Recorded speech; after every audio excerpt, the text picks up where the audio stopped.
What is up, down, and sideways, you truly beautiful individuals? It is another episode of League Unlocked. You're Mark here with you today to break down what is continuing to be a sad and tragic ride on the roller coaster that is KT Rollster, and you can call it a curse from Chronicler on the cast, or you can call it just a curse of being in that Legends group. But Mark, they were right there. I saw the light. I saw the end of the ride that they take down Hanwha Life, a 4K gold lead in Game 3. They've got Otacon. They've got Baron under their belt. Surely it should be a win if it was any team other than KT Rolster.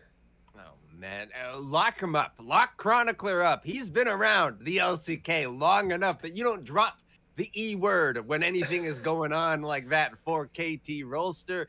Yes, this was the, if you go down to your basement and you flick off the light switch when you're down there and you got to run up the stairs so the monster doesn't catch you. That's how it felt for KT Rolster, trying to skedaddle away with a win in this series until the monster catches up with them. KT trips on their shoelaces and the monster's able to grab them, And part of the problem that we will talk about with this, because yes, even amongst this downpour that is for KT Rolster, this is a problematic thing because you were so close, and this is probably the smallest, least scariest monster that is existing within the basement of that LCK when you know that Gen G and T1 are lurking even deeper in the shadows. And listen, it's another series that of course KT should have won, but it's competitive against some of these top teams that we've seen. And really, it's this final team fight in Game 3 where Perfect, it's a late game Scion. He says, look guys, I'm so beefy, they can't do any damage to me. Well, let me tell you, if it's 1v5 and there's no support around you, they can do some damage to you. Yeah, you know what? Your heart is in the right place in that type of moment, in trying to pull off that type of role for the team, and especially understanding that that is your role for the team and winning this game within a Scion performance. Not the time for it, and not the positioning, and not the support and communication necessary in that moment. There's other avenues I think we can look at it with this one, and I think, again, certain parts of it are positive, but at the end of the day, the execution on the end of it is not, when we're looking at Docdom in the bottom role, and for him on that Aphelios in a crucial Game 3, to be having this positioning, to have that type of mistake at that moment is one of those ones that is a backbreaker for your composition. Yeah, and really equally egregious is Peter running around on you're Lulu. You got to be hovering around, even ulting Scion in that scenario where he's being tanked, but you see he's so far away. He's not even he's like 3 screens away. There was just no communication. They weren't on the same page, and the communication was pretty good for the rest of the series. It's that one lapse in judgment that ends up coming back to bite them. And obviously we've been highlighting BDD all season long. It's more of the same. He had some fancy feet throughout this series. And how about this guy? Let's put some actual numbers on it, because this dude is top 3 among all mid laners in the LCK, both groups, in kill participation, CSD at 15, kills per game, and that's on a team that is currently sporting a 25% win rate in this split. I genuinely don't think we've seen a more impactful, more, performance, informed player on a team that is struggling, that has the results the way that KT Rolster does.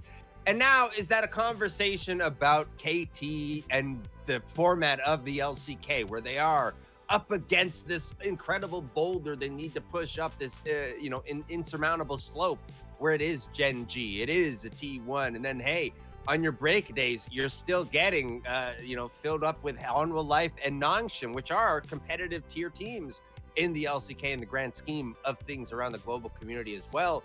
Is it that? Or is it just simply one of these ones where at the end of the day, that's what the level is? Can you rise to be equal at this part?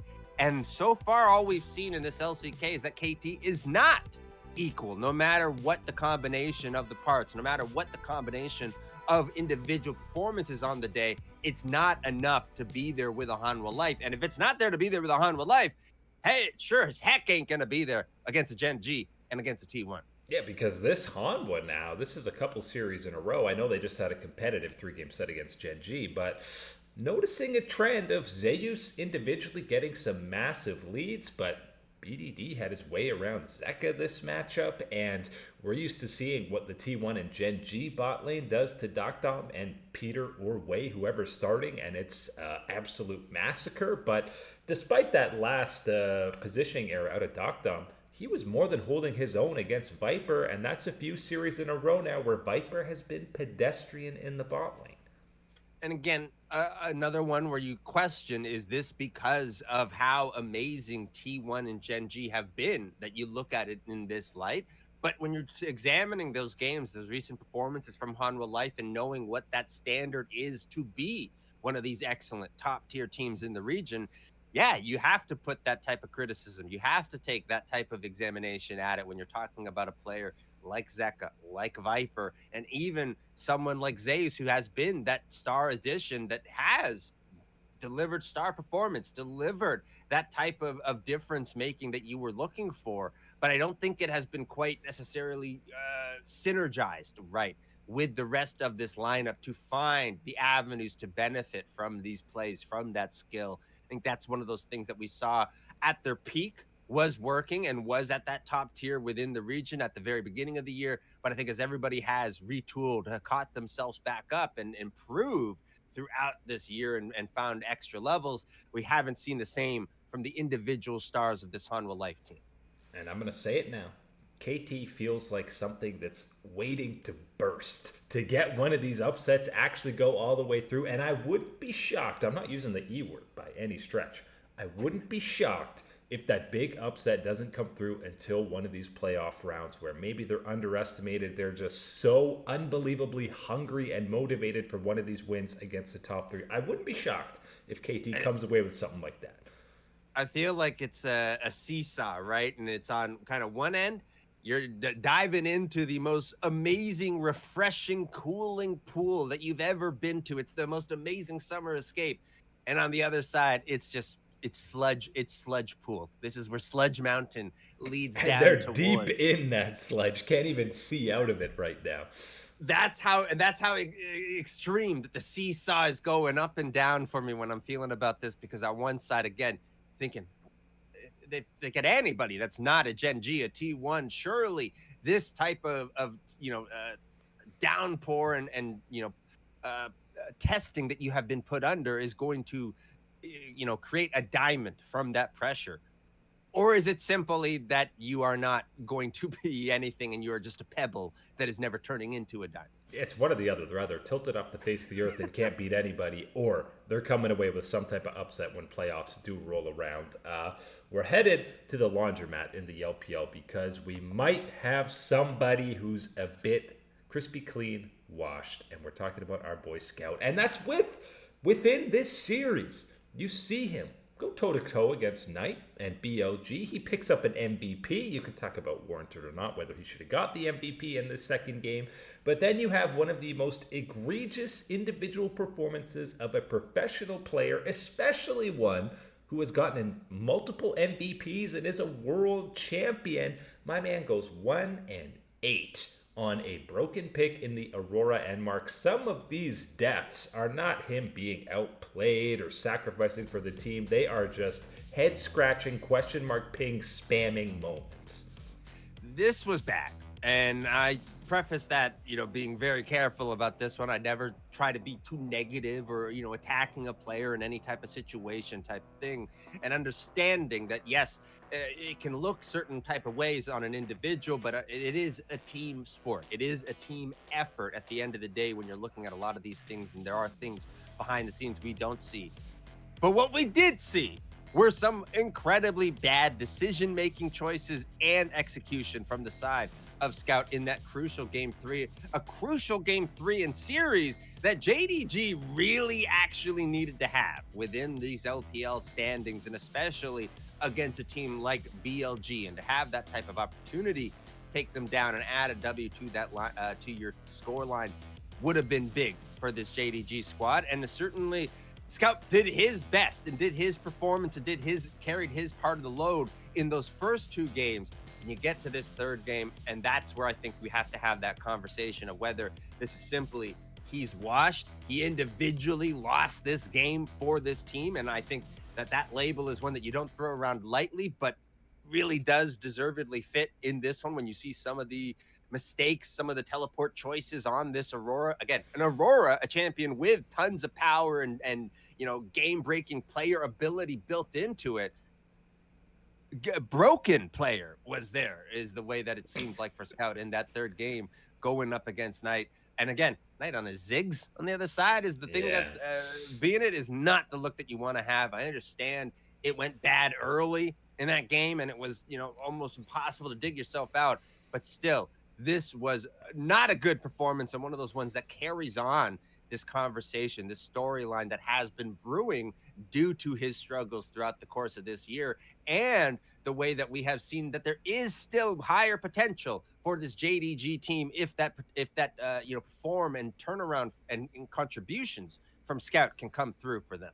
And honestly, this game, a guy going 1-8, this game was closer than it should have been because Zhaoju's getting solo kills on the Renekton. Pays is still looking good on Lucian. They have these strong mid-game picks. If Scout could just stop dying for no reason, you still feel like there was an angle for JDG to come away here. But a 1-8-1 is like that's bad for a support. For a mid laner, it's you're not existing in this game, and getting slapped around by a Ziggs of all champions is what makes it even worse. Yeah, and with a very much an uphill climb at this point for them in the LPL, with what will be this absolute blitzing whirlwind of whatever this playoff structure and bracketing is going to work out after being running through these formats all this time. It's not looking good for this JDG squad. And I do, again, come back to that conversation, come back to that question of whether this was simply seeing the moment, understanding the pressure and saying, I got to do something, be the guy for my team, and not having, the blinders off to say, wait, if I take that step back, maybe I'm not, giving any opportunities up, whatever. The other guys got this. They're moving on. They're getting power. If it's not that type of trust behind the scene or whatever, or if it is simply Scout doesn't have it anymore at this point. But then you look at the other two games in this series and say, how's that the same guy?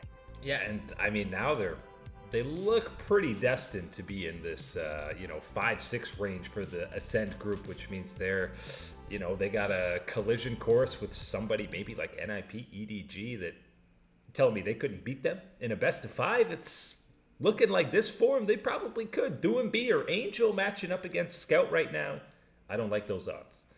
And that's the other problem when you're talking about that. It's not just like you're, going off and, oh, this isn't an important position. This isn't a place where there are the other monsters that exist in the LPL that can bring damage, can be difference makers within a series. You need to be able to rely on Scout being someone like that, because that's who he has been throughout the course of his career, especially on successful teams. That's who he has been. So I think that's going to be one of those questions, again, where we need to find a little bit more of answers, a little bit more clarity on whether the individual is washed here or this was simply just a moment or situation that went sideways in a rise this type of fashion. Can't wait to see JDG go on a run to finish top 3 and Scout, pick up MVPs all along the way to look like his former self, to completely prove everybody wrong. That would just be absolutely poetic. But that is all today for League Unlock. Eric and Mark here with you, absolute beauties. Thanks for hanging out. As always, we'll catch you on that flippity flip.